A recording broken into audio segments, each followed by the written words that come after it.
कभी तुमको ऐसा लगे, आप लोगों के जीवन में भी कभी ऐसा लगे कि मुझे भोलेनाथ जी का आज तक दर्शन नहीं हुआ, मुझे राम जी का आज तक दर्शन नहीं हुआ, मुझे आज तक भगवान कृष्ण का दर्शन नहीं हुआ, मुझे आज तक भगवान का दीदार नहीं हुआ, भगवान का दर्शन नहीं हुआ।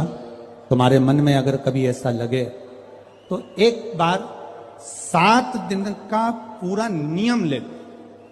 7 दिन का पूरा नियम। कैसा नियम?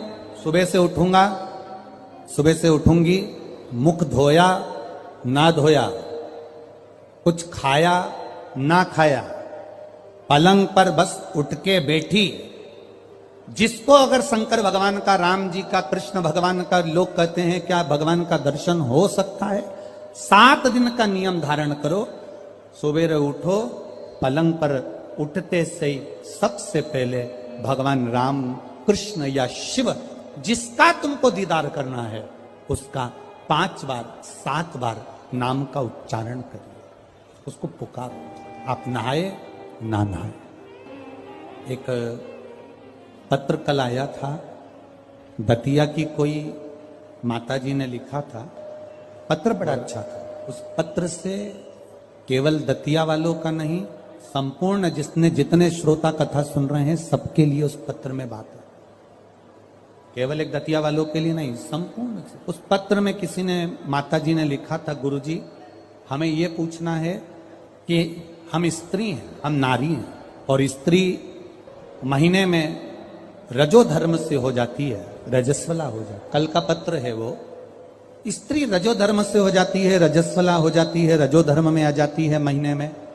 गुरुदेव उस समय पर वो ना मंदिर जा सकती है, ना भगवान के लिए कोई कार्य कर सकती है, ना वो कोई अच्छी जगह पर पहुंच सकती है। तो हमें केवल इतना सा पूछना है कि उस रजस्वला धर्म के समय पर क्या हम भगवान का नाम ले सकते हैं कि नहीं? मंदिर नहीं जा सकते, शिवालय नहीं जा सकते, यज्ञ में नहीं जा सकते, अनुष्ठान में नहीं जा सकते, हम कहीं पर भी अच्छी जगह पर नहीं जा सकते, तो क्या हम भगवान का नाम ले सकते हैं कि नहीं ले सकते? तो महाभारत का चरित्र उठाकर देखिए। द्रौपदी का 3 दिन जो धर्म, और दुशासन ने चीर खींचा, द्रौपदी का बाल पकड़कर दुशासन सभा में लेकर आ गया। 3 दिन का रजो धर्म है द्रौपदी का, और बाल पकड़कर दुशासन सभा में लेकर आया। और द्रौपदी ने सबसे निवेदन करा, द्रौपदी ने सबसे कहा, सबसे प्रार्थना करी, सबसे बोला, पर कोई साथ नहीं दिया।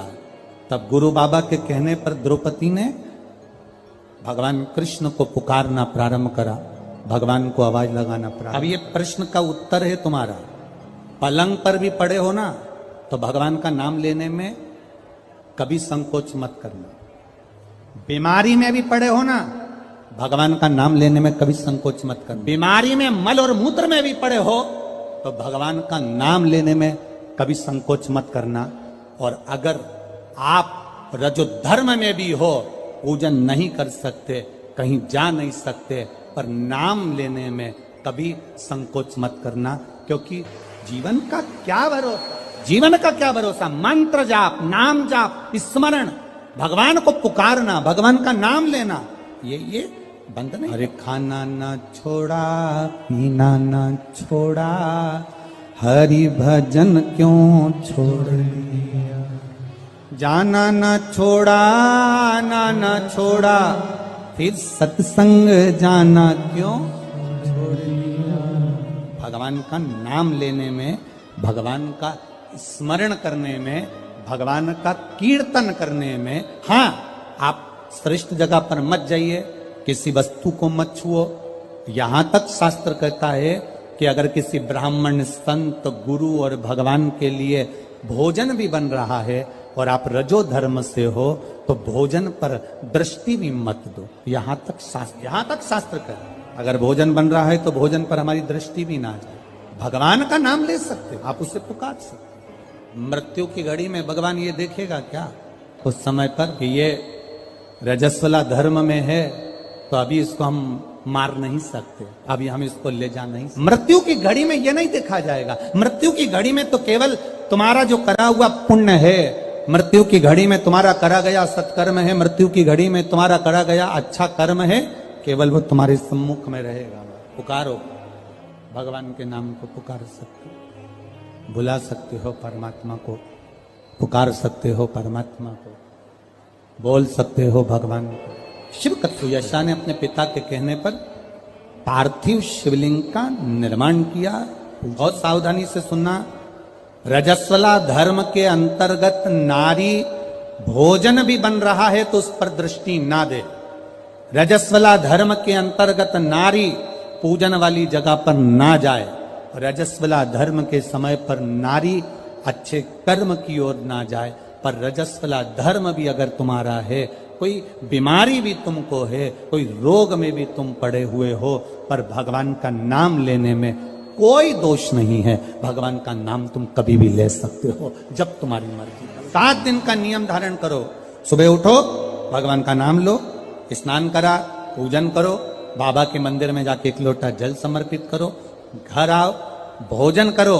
भोजन करने से पहले अपने पास में थोड़ी सी अग्नि, जो तुम्हारे यहाँ चूल्हे में हो, जो भी अग्नि हो, उसको लेकर जो भोजन की थाली में भोजन है उस थाली के भोजन को निकालकर अग्नि में दीजिए। 1 रोटी निकालकर गौ माता की दीजिए, आधी रोटी जो भी भाग निकाल सकते हो वो स्वान को दीजिए, और फिर बाबा का नाम लेकर प्रसाद समझकर भोजन को ग्रहण करिए। दिन में शाम को अपने कर्म को करते करते भगवान का नाम लेते रहिए। जैसे ही प्रदोष काल आए, शाम का समय आए, भगवान देवाधिदेव महादेव का स्मरण कर कर 1 दीप दरवाजे के बाहर लगाओ और बाबा का भजन करो। 7 दिन जो नियम धारण करता है, 7 दिन में किसी न किसी रूप में मेरा महादेव आकर एक बार दर्शन जरूर देता है, ये निश्चितता। पर उसमें हमारी पवित्रता हो, उसमें हमारी पवित्रता का भाव हो। हम पवित्र भाव से, शुद्ध भाव से हम भगवान का भजन, हम तो यहां तक कहेंगे, ये पार्थिव शिवलिंग का आप लोग निर्माण करते हो ना, जितने लोग भी पार्थिव शिवलिंग बनाने के लिए बैठते हो, करोड़ों में शिवलिंग बने, तो बनाते बनाते अगर किसी को उपच भी हो जाए ना, अब मैं थक गई, मैं नहीं बना रही, तो ये बोलने से पहले ही तुम जब शिवलिंग बनाओ और बनाते बनाते तुम्हारे शरीर में ऐसा लगे कि अब मैं थक गई, किसी से मत बोलो कि मैं थक गई, अब मैं नहीं बनाऊंगी, ये मत बोलो। मैं थक गई ये मत बोलो, या ये मत बोलो कि अब मैं तो नहीं बना रही, अब मैं थक गई, तू चल रही क्या मेरे साथ वापिस, ये भी मत बोलो। आपसे नहीं बन रहा शिवलिंग बनाते हुए, आप बस उस शिवलिंग को बनाकर हाथ जोड़कर बाबा देवाधिदेव महादेव से प्रार्थना करिए, भगवान शंकर से निवेदन करिए, भगवान शिव से प्रार्थना कर कर बाबा से विनती करो, बाबा आपकी कृपा से जितना बन सका मैंने आपके शिवलिंग का निर्माण किया है। बाबा ये आपकी करुणा या आपकी उदारता या आपकी दया है जो ये मैंने बनाया, ये आपकी कृपा से, आपकी दया से, आपकी उदारता से मैंने निर्माण किया है। उनसे निवेदन किया, जो उनसे प्रार्थना करी, ऊबो नहीं, ऊबना नहीं है। हम तो कथा में भी कह देते हैं, आपका मन लगे तो शिव पुराण में जाओ, नहीं तो काय को टाइम बर्बाद करने के लिए आते हो। मन लग नहीं रहा, रत्ती भर भी, और पूरी डेंटिंग पेंटिंग करके आई, 2 घंटे तक लाइन खींची, डब्बा भरा, 1 दिन पहले उसके पास भी गई, धागा वाली के यहाँ क्यों आए? कौन ने कहा तुमको कि कथा में जाना जरूरी है? कोई तुमको कहा कि भीड़ बढ़ाने जाओ? तुम्हारा मन लगे तो शिव महापुराण की कथा में आकर बैठो, नहीं लगे तो कथा में भी मत जाओ, अपने घर में मूंगफली सेको और 3 टाइम खाओ, समय बर्बाद करने मत जाओ। मन लगे, शिव कथा कर रही है, मन लगे तो महादेव के मंदिर में जाके 1 लोटा जल चढ़ाना। मन नहीं लगे ना, जबरदस्ती मत जाना कि मैं तो बाबा सियोर वाला महाराज ने कहा है तो जाना तो पड़ेगा, ना ना ना, बिल्कुल मत जा, बिल्कुल मत जा। मन करे वो करते हो ना, दिल तुझको दिया ये क्या कर दिया, अपना मन, अपना दिल, अपना हृदय परमात्मा। और जिस दिन तुम परमात्मा को पहचानोगे उस दिन परमात्मा तुम्हारा और तुम। यहाँ इतनी ये दतिया की माताएं हैं, बहुत चतुर हैं, इधर साइड की माताएं बहुत चतुर। इधर की माताएं इतनी चतुर होती हैं कि शादी विवाह में अगर गणेश जी नहीं मिलते हैं तो ये गोबर का और मिट्टी का गणेश बनाकर मटकी पे रखकर पूजन कर देती हैं, और मिट्टी का भी गणेश नहीं मिलता, गोबर का भी गणेश नहीं मिलता। तो यहां की माता इतनी विद्वान है कि गुड़ की ढेली को तोड़कर आधी ढेली का गणेश जी बना देती और आधी ढेली का भोग लगा देती। और गणेश सरकार सही है, यहां की माता इतनी विद्वान है कि गुड़ की ढेली को, आधी ढेली को फोड़कर गणेश जी बना देगी, और आधी को हमारे यहाँ महाराष्ट्र में भी कहते हैं महाराज, गुलाचा गणपति और गुलाचा मेवा, मतलब गुड़ का ही गणपति और गुड़ का ही नैवेद्य भगवान को भोग लगा। दतिया की माताएं भी इतनी विद्वान है, जब गणेश जी नहीं मिलते, गोबर नहीं मिला, मिट्टी नहीं मिली, शादी के समय पर तुरंत घर की जो बुजुर्ग माँ होती है वो कह देती है गुड़ की खोड़ी रखिए ना, आधा टुकड़ा तोड़ मटकी पे रख दे, गणेश जी हो गए। भोग लगाने के लिए कुछ भी नहीं है ना, जो आधा गुड़ का टुकड़ा है ना उसी को भोग लगा दो। क्यों? गुलाचा गणपति और गुलाचा नैवेद्य, भगवान गणेश भी यही है और भोग भी उनका यही। ये हमको बूढ़ी माता पहचान गई कि गुड़ की ढेली में गणपति है, और पूरे शादी में वो गुड़ का गणेश पुजाता रहा, पुजाता रहा, पुजाता रहा, और गणेश जी भी आशीर्वाद देते रहे, क्योंकि वो बूढ़ी माँ ने पहचान लिया कि मैं गुड़ की ढेली में भी हूं। जिस दिन हम पहचान गए कि ये जितने आए हैं और जितने भगवान के भजन करने वाले हैं, संसार में रहने वाला जलचर, थलचर, वायुचर, जितने जीव हैं, जिस दिन हम पहचान गए कि इनके अंदर भगवान है और सब में परमात्मा समाया है, उस दिन मेरे शंकर को मिलने में देरी नहीं लगेगी, वो मिल जाए। गुलाचा गणपति और गुलाचा आधा, ये हम समझ नहीं पा रहे हैं भगवान, हम परमात्मा को जान नहीं पा। सुयशा ने भगवान शिव जी की आराधना करी, पार्थिव शिवलिंग का निर्माण करने के लिए बैठी, और जो निर्माण करा, मात्र 7 दिन निकले थे सुयशा को, देवादिदेव महादेव प्रकट हो गए। मांग सुयशा, क्या चाहिए तुझको? सुयशा कहती है मैं आपके चरणों की दासी बनना, मैं आपके चरणों की दासी बनना चाहिए। भगवान कहते हैं सुयशा, इतनी सुंदर बात देवादिदेव महादेव ने कही, इतनी सुंदर। सुयशा कह रही है मैं आपके चरणों की दासी बनना चाहती हूं, चरणों की दासी। देवादिदेव महादेव ने कहा सुन सुयशा, मेरी धर्म पत्नी पार्वती मेरे साथ में है, मैं दूसरी नारी को अपने करीब भी नहीं आने देता। हाँ सुयशा, तो मेरे स्वरूप का स्नान करा, पूजन करा, अर्चना कर, निवेदन कर, बेलपत्र चढ़ा, पुष्प चढ़ा, मैं तुझे फल दूंगा।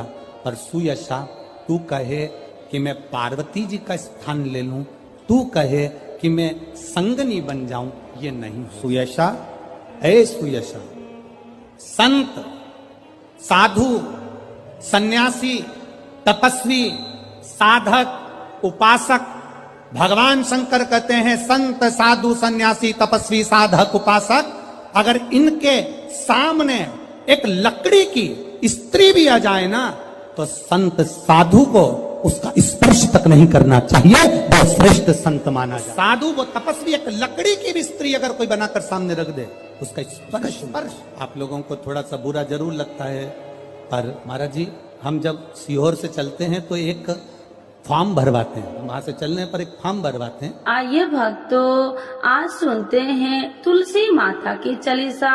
यह चालीसा सुनने से होती है हर रोगों से मुक्ति, मिलती है सुख समृद्धि का आशीर्वाद। तो एक बार बोलिए प्रेम से विष्णु भगवान की जय, तुलसी माता की जय, भगवती माता की जय। श्री तुलसी महारानी करो विनय सिरनाय, जो मम हो संकट विकट दीजे मात नसाय। नमो नमो तुलसी महारानी, महिमा अमित न जाए बखानी, दियो विष्णु तुमको सम्माना, जग में छायो सुयस महाना। विष्णु प्रिय जय जयंती भवानी, टीहू लोक की हो सुख खानी। भगवत पूजा करे जो कोई, बिना तुम्हारे सफल न हो। जिन घर तब नहीं होए निवासा, उस पर करे विष्णु नहीं वासा। करे सदा जो तब नित सुमरन, ते ही के काज होए सब पूरन। कार्तिक मास महात्म्य तुम्हारा, जाको जानत सब संसारा। तब पूजन जो करे कुमारी, पावे सुंदर वर सुकुमारी। करे जो पूजा नित प्रति नारी, सुख संपत्ति से होए सुखारी। वृद्धा नारी करे जो पूजन, मिले भक्ति होवे पुलकित मन। श्रद्धा से पूजे जो कोई, भव निधि से तर जावे सोई। कथा भागवत यज्ञ करावे, तुम बिन नहीं सफलता पावे। छायो तब प्रताप जग भारी, ध्यावत तुम्हि सकल चितधारी। तुम्हि मात यत्र तंत्र में, सकल काज सीधे होवे क्षण में। औषधि रूप आप हो माता, सब जग में तब यश विख्याता। देव ऋषि मुनि और तपधारी, करत सदा तब जय जयकारी। वेद पुराणन तब यश ज्ञाया, महिमा अगम पार नहीं पाया। नमो नमो जय सुख कारिणी, नमो नमो जय दुख निवारिणी। नमो नमो सुख संपत्ति देनी, नमो नमो अख काटन छेनी। नमो नमो भक्तन दुख हरनी, नमो नमो दुष्टन मद छेनी। नमो नमो भव पार उतारिणी, नमो नमो परलोक सुधारिणी। नमो नमो निज भक्तन उबारिणी, नमो नमो जन काज सवारिणी। नमो नमो जय कुमति नशावनी, नमो नमो सब सुख उपजावनी। जयति जयति जय तुलसी माई, ध्याऊ तुमको शीश नवाई। निर्जन जानी मोहि अपनाओ, बिगड़े काज आप बनाओ। करूं विनय मैं मात तुम्हारी, पूरन आशा करूं हमारी। शरण चरण कर जोड़ी मनाओ, निस दिन तेरे ही गुण गाऊं। करहु मात यश अब मोह पर दाया, निर्मल होए सकल मम काया। मांगू मात या वर दीजे, सकल मनोरथ पूरन कीजे। जानू नहीं कुछ नेम उचारा, क्षमहु मात अपराध हमारा। 12 मास करे जो पूजा, ताशम जग में और न दूजा। प्रथम ही गंगा जल मंगवावे, फिर सुंदर स्नान करावे। चंदन अक्षत पुष्प चढ़ावे, धूप दीप नैवेद्य लगावे।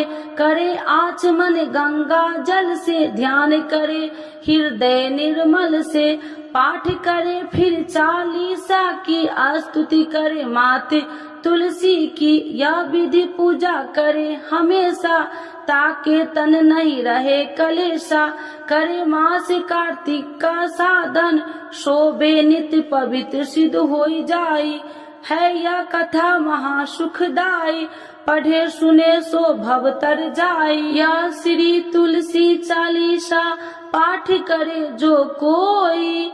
गोविंद सो फल पावही, जो मन इच्छा होई। तो एक बार बोलिए प्रेम श्री विष्णु भगवान की जय, तुलसी माता की जय, भगवती माता की जय, सर्व देवी देवताओं की जय।